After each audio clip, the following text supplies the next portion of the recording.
Hello, everybody. Welcome to the 12th Annual Fashion Designer Showcase. My name is Zelda. I am your red carpet host for this illustrious event. And tonight we are getting ready to meet some of our designers and models that are part of this historical event. So we're going to have a roundtable discussion so that you can get a little bit of insight into our designers and some of our models. So let's go ahead and get started. Mr. A.R. Crown, can you tell us where you're from, and then I'm going to throw out a question for you. Absolutely. Guys, I'm originally from Augusta, Georgia. That is home of James Brown and the Masters. And did you know James Brown was the first African American to own a private jet in the 60s? So that's a major, major thing. I currently now reside in Atlanta, and in ATL is where the magic happens. Not Magic City, but the magic. All right, so Mr. Crown, I'm going to ask you a little bit about your brand. So what's the name of your brand? I have an umbrella corporation, which is called The Manifestation, and it's spelled M-A-N-N as the manna from heaven. Okay. Fest, which is short for festival or gathering of people, and station, like a train station. And the logo is a train, and trains move people, goods, and services from point A to point B. So being a faith-based company, we plan on moving the depressed to joy, the poor to wealth, those in lack to abundance, the suicidal to mental health, and everything in between. Now, the corporation that the Manifestation Corporation has Crown Knight Apparel under it.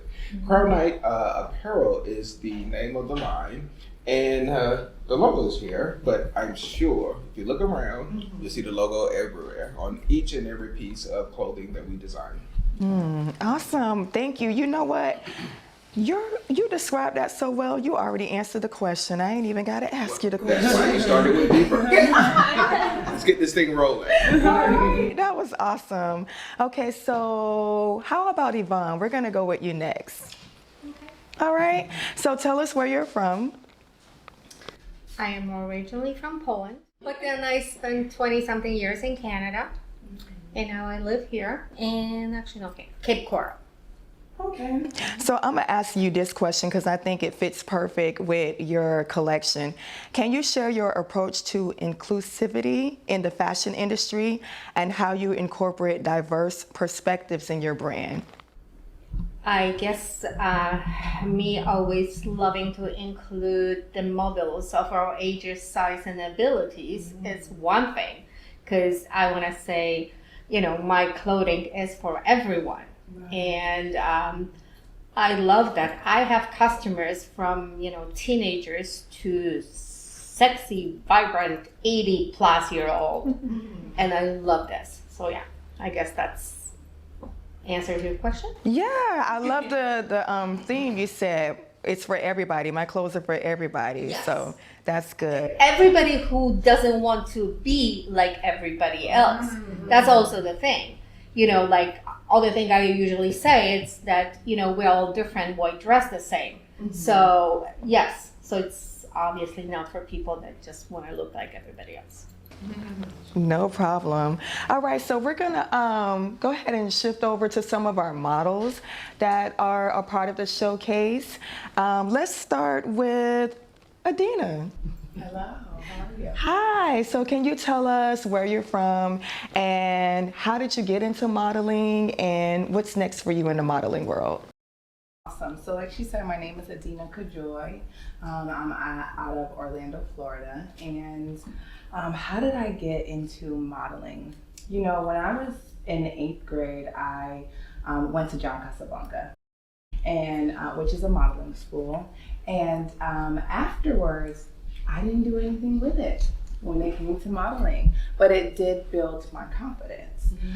So fast forward to about 2011, I'm also a hairstylist. So I am somebody that believes that God has given me all these different talents, and He has allowed me to ride these talents like cars, and they've taken me from one spot to the next. So I was a part of a fashion show doing hair backstage, and I was asked if I would want to get on the runway, and at that time I was pregnant, and so I was like, sure, it was for a maternity scene. And I was like, absolutely. And what's so crazy about that is the child that was in my stomach, she too is a model. So 12 years later, she models with me as well. And so that's how I got into it. And with the background of also being a dancer, it just kind of all flowed together. And it took some amazing leaders who saw talents and saw my worth and value when I didn't see it within myself. And they opened doors for me that I just walked right through, and it has been a beautiful journey ever since. And so that has now brought me into the space of creating my own model training program called Own Your Runway, where I help aspiring models, women and men and children as well. Yeah. Right. I help them adapt healthy mindsets, help them build confidence, right along with learning model techniques. And so even if they don't want to be models, right, like they are able to adapt these life skills and these techniques that allow them to walk in authority and have confidence and belief and power in themselves no matter where they go. That's an amazing story, boss lady. All right. Okay. Yeah. Thank you. All right. Thank you for sharing. So let's go to another one of the models that's here. Now this model, she's not actually in the show, but she's here playing a very important role. And Krystal, we're going to go to you next. So can you tell us a little bit about yourself? And then I have a question for you as well. Oh yes, of course. We are sisterhood from JC. Yes. I came from JC too. So I don't know. I just get excited about it. So pretty much a little bit about me. I started modeling when I was 4 years old. My first runway, they nicknamed me after the Speedy Gonzalez because I literally went there and then come back and this is not for me. But pretty much years passed. I continued training. My mom was supporting me the entire time with my career, so pretty much I was able to be always training. And by the age of 18, I took it seriously.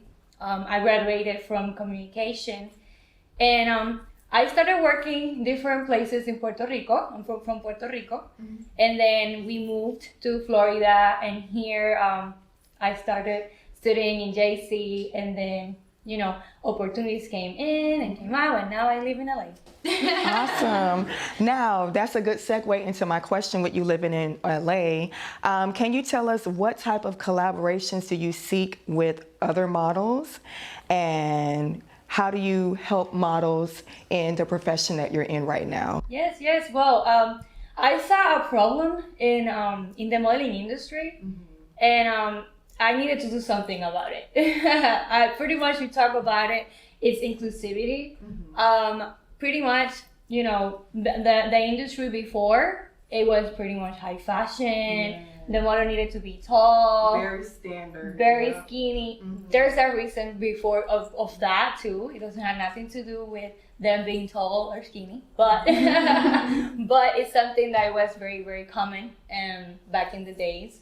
Now, well, the industry is changing a little bit more, and with the social media, everyone's going crazy. Pretty much, we show all as models. We only show the good side of the industry. Our goals, our accomplishments when we walk in the wrong way, when we're working with collaborations. But we never show what is happening behind the scenes. The tears. The nights without sleeping, the rejection, So pretty much I created a magazine that is called The Ideal Model. And what we do there is we embrace them to be their authentic self. We empower them and we help them build confidence. And I'm very grateful because Zelda, she is one of our contributors, and you have her help and inspire so many models with every article that you write for that magazine. So I actually invite you girls, my peer models, to actually help me help others as well. Yeah, thank you so much. I didn't know I was inspiring all the way in LA. That's amazing. So I'm hearing a common theme here with everybody, that everything that you're doing is for everybody. It's inclusive, and it's all about building people and building confidence. So that's awesome. Let's go to another designer that we have here. This designer is actually joining us all the way from Washington. And Malcolm, I have a question for you. First, I would like to know, like, what inspired you to become a designer, and then after that, we'll go into another question.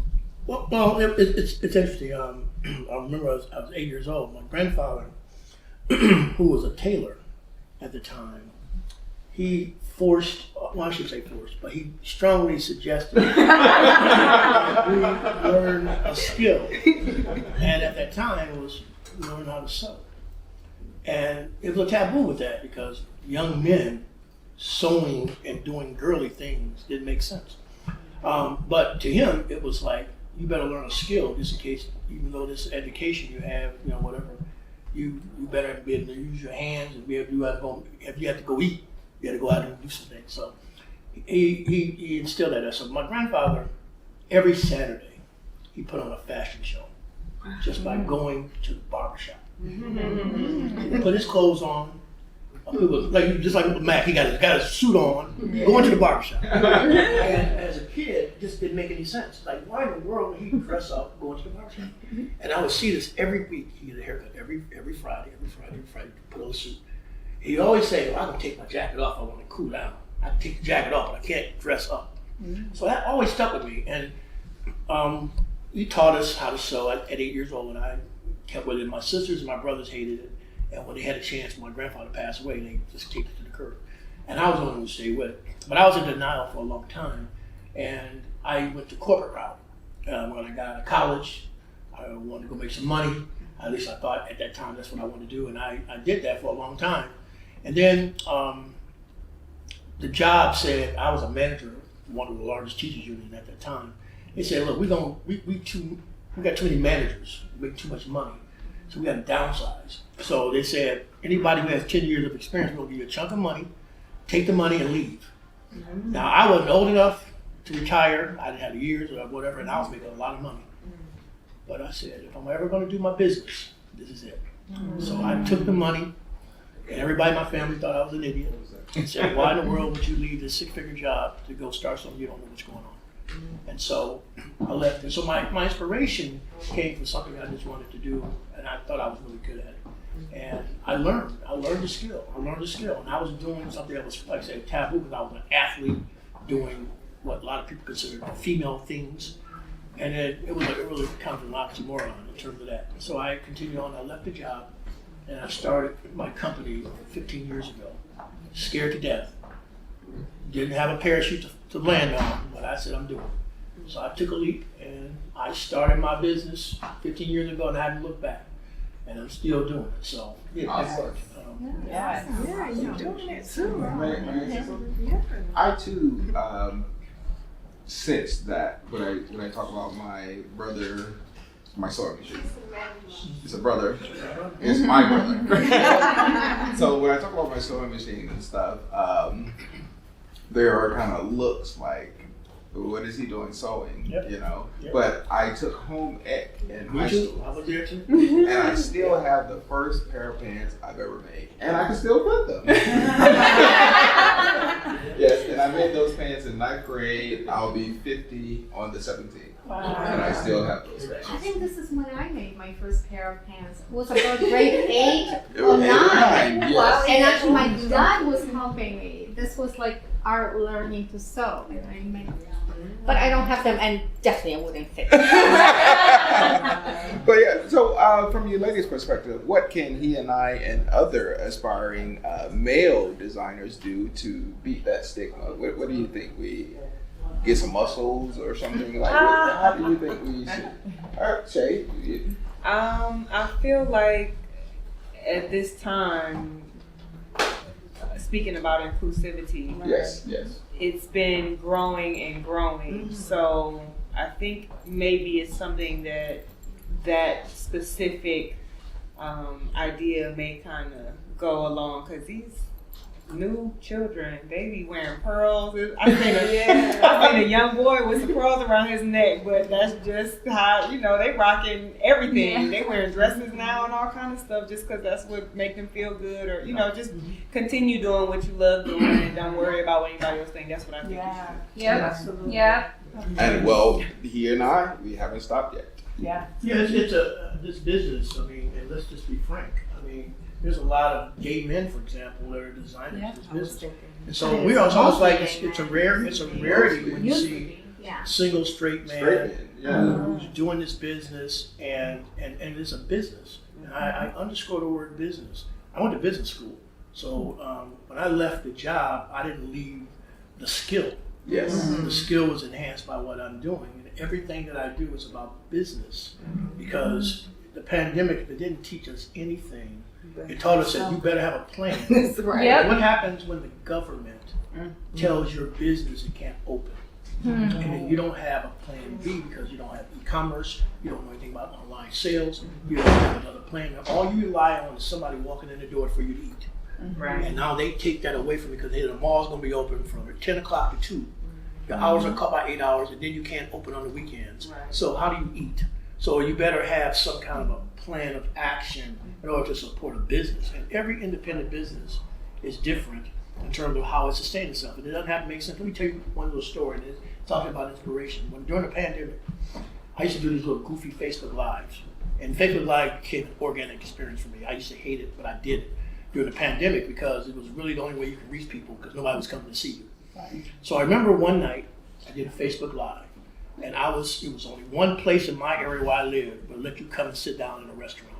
And it was Krispy Kreme donuts. Krispy Kreme donuts would let me come and set up my gear and do Facebook Lives and sell. Oh, wow. So one night I sit there and I sold 15 men's suits in one night. I made so much money during that time. I gave away some of the suits, but I made a lot of money. And I had some of my friends say, Malcolm, you got all these fancy suits. Why are you sitting at a Krispy Kreme selling a suit? And I said, because I sold 15 suits. I paid my mortgage at night. I don't care. I don't want to cuss. I don't care. I don't care what the visual is. Yeah. And we got to stop defining wins by what people think it is. It has to be what we get to. It's a small thing. I just define wins differently. Right. Sometimes when you come to these shows and they have this expectation of selling everything in a rack, maybe they ain't selling everything in a rack. But guess what happens? If I sell 2 pieces and I go home and next week 3 other people call me about that, it was because I was at the show that I sold. Define winning differently. It doesn't have to be instant.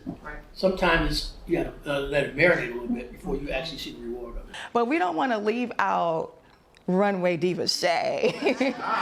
We cannot leave her out. So Shay, if you can share just a little bit about yourself and just some challenges that you're seeing in the industry for models, and then we'll have to wrap it up. All right. Okay. Hey y'all.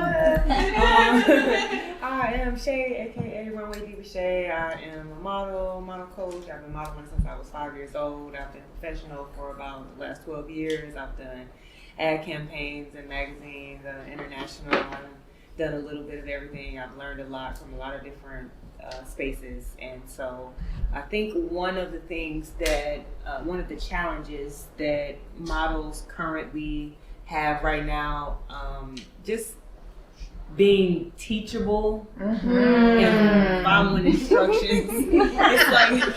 It's it's so very simple. I don't know why simple is complicated at times, or a lot of the time it's complicated for people. But just the simple things of following directions, being able to take direction.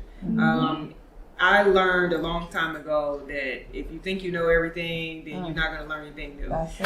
There was a time where I felt like, oh, no, I'm a model. You need to pay me, and I feel like this and that. That was some years ago. I've grown a lot. But I thought that I, had it. I thought that I had made it. So never get to a space where you feel like you made it. Be coachable, be teachable, learn something new, be open-minded, keep your mouth closed sometimes. That's how you learn. So. Yeah, you could just okay. Wow.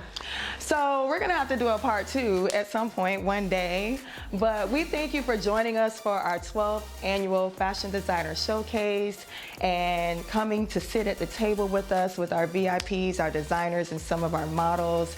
So it's time for us to get ready for the show. So we gotta go. It's a wrap. All right. Right, we was gonna get into it.